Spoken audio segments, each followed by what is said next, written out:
યાત્રાધામ ડાકોર ખાતે લક્ઝરી વીજ લાઇનના તારને અડી જતા 3 વ્યક્તિને લાગ્યો કરંટ. 2 મહિલા તથા 1 પુરુષને લાગ્યો કરંટ. એક મહિલાનું મોત. જ્યોતિબેન ઉંમર વર્ષ આશરે 45 ને કરંટ લાગતા નીપજ્યું મોત.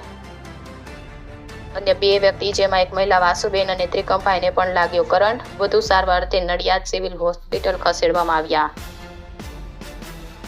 ઘાયલ ત્રિકમભાઈ રતનલાલના રહેવાસી તાલુકા કંડોના, જિલ્લો કચ્છ. ઘાયલ વાસુબેન ગામ મોરગઢના વતની, તાલુકો ભચાઉ, જિલ્લો કચ્છ. ડાકોરના મુખા તળાવ પાસે આવેલ પહિયારીજીના આશ્રમથી પાછા વળતા સમયે લક્ઝરી વીજ લાઇનને અડી જતા કરંટ લાગ્યાની ઘટના સર્જાઈ. કચ્છથી દક્ષિણ ભારત યાત્રાએ નીકળી હતી લક્ઝરી. ડાકોર દર્શન કર્યા બાદ પાછા વળતા બની ઘટના. ડાકોર પોલીસ દ્વારા આગળની કાર્યવાહી હાથ ધરવામાં આવી. ઇન્ડિયા 24 ન્યૂઝ સાથે બ્યુરો રિપોર્ટ નવદીપ રાવલ, ખેડા.